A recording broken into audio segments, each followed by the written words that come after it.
ये लड़कों का एक रिंग लीडर होता है, मुखिया होता है, और उसके दिमाग में कोई न कोई मिसचीफ यानी शरारत चलती रहती है। एक दिन एक शरारत आती है, और शरारत यह था कि उसने सोचा कि यह जो भारी भरकम लट्ठा नदी के किनारे है, इसको क्यों न हटा दिया जाए एक स्थान से दूसरे स्थान। आओ हम सभी जो लड़के हैं सब लोग मिल करके एक शक्ति से इसको एक स्थान से दूसरे स्थान ले जाएं। और सभी लोग राजी भी हो गए, समर्थन भी किए। और इस तरह से उन लोगों ने सोचा कि जो मालिक है, ओनर है इस लट्ठे का, आएगा तो बड़ी ही क्रोधित होगा और आश्चर्य में पड़ेगा, और तब हम लोगों को एंजॉयमेंट मिलेगा। ठीक। But just at the fun was about to begin, लेकिन जैसे ही आनंद वहाँ पर फन आने वाला था, माखन फटीक से younger brother साउंटर्ड up.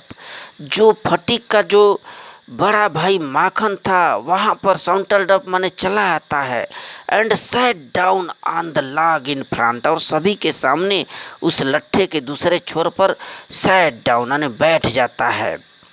All them all without a word, कोई शब्द नहीं कहता, बगैर कोई शब्द कहे वह लट्ठे पर आकर के बैठ गया। द बॉयज वेयर पजल्ड, लड़के काफ़ी परेशान हो गए फॉर अ मोमेंट, थोड़े समय के लिए।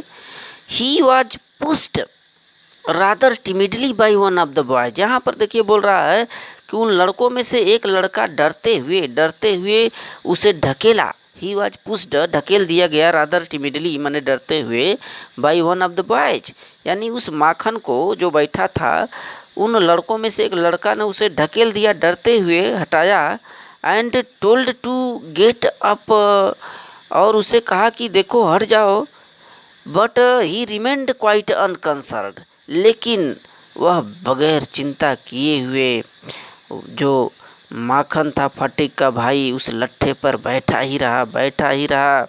ही appeared like a young philosopher, वह लगता था जैसे कोई एक युवा दार्शनिक हो।